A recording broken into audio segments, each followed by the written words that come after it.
Kapag abroad, sabi nila, wow, siguro dami mo ng pera no.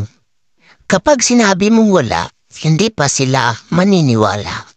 Kapag lumapit sa iyo at hindi ka makatulong, ikaw pa masama. Ikaw na daw mayabang porkit nakapag-abroad ka lang.